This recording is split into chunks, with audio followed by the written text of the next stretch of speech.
1857 की बात है। एक शख्स दिल्ली की गलियों में खड़ा मुसलमानों की लाशों के ढेर देख रहा था। मुगलिया हुकूमत खत्म हो चुकी थी। 50,000 उलेमा फांसी के फंदे पर लटकाए जा चुके थे। ऐसा लग रहा था मानो अब इस देश में मुसलमानों का अंत तय है। तभी उसकी नजर जमीन पर पड़े कागज के एक टुकड़े पर पड़ती है, जिस पर लिखा था, इक़रा बिस्मि रब्बिकल लज़ी खलक़, पढ़ अपने रब के नाम से जिसने तुझे पैदा किया। वो शख्स उस जले हुए कागज के टुकड़े को जेब में रखता है और अपने साथी से कहता है, भारत आजाद होने वाला है। मैं हिंदुस्तान का सबसे बड़ा तालीमी इदारा कायम करने वाला हूँ। ये शख्स कोई और नहीं बल्कि अलीगढ़ मुस्लिम यूनिवर्सिटी का बानी सर सैयद अहमद खान था, जिसने उस वक्त भारत में ऑक्सफोर्ड और कैम्ब्रिज जैसी यूनिवर्सिटीज को बनाने का ख्वाब देखा, जिसके बारे में कोई ख्याल भी नहीं कर सकता था। इस यूनिवर्सिटी की स्थापना का मकसद हिंदुस्तान में ऐसे लोगों को पैदा करना था जो अंग्रेजी विचार और अंग्रेजी सोच का मुकाबला कर सके, जो अंग्रेजों की आंखों में आंखें डालकर कहें, हिंदुस्तान हमारा है।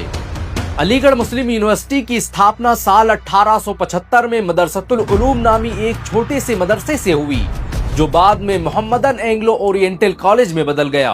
अंग्रेजों के लिए ये महज एक स्कूल था, लेकिन सर सैयद इसे क्रांति का बीज मानते थे।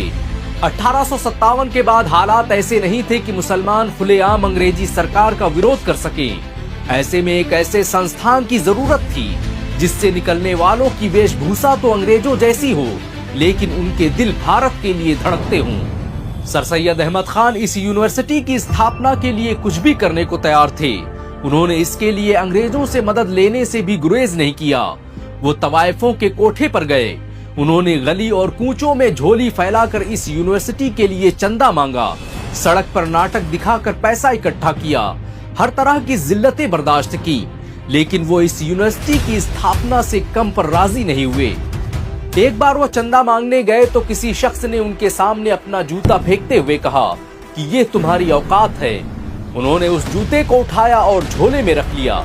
घर गए, पॉलिश किया और उसे बाजार में बेचकर चंदे की रसीद उसके पते पर भेज दी। उन्होंने आवाम से अपील की कि अगर वो 10 पैसा भी दान कर सकते हों तो इस यूनिवर्सिटी को दान करें। सर सैयद ने बादशाह से लेकर फकीर का कोई दरवाजा बाकी न रखा जहां वो मदद मांगने नहीं गए।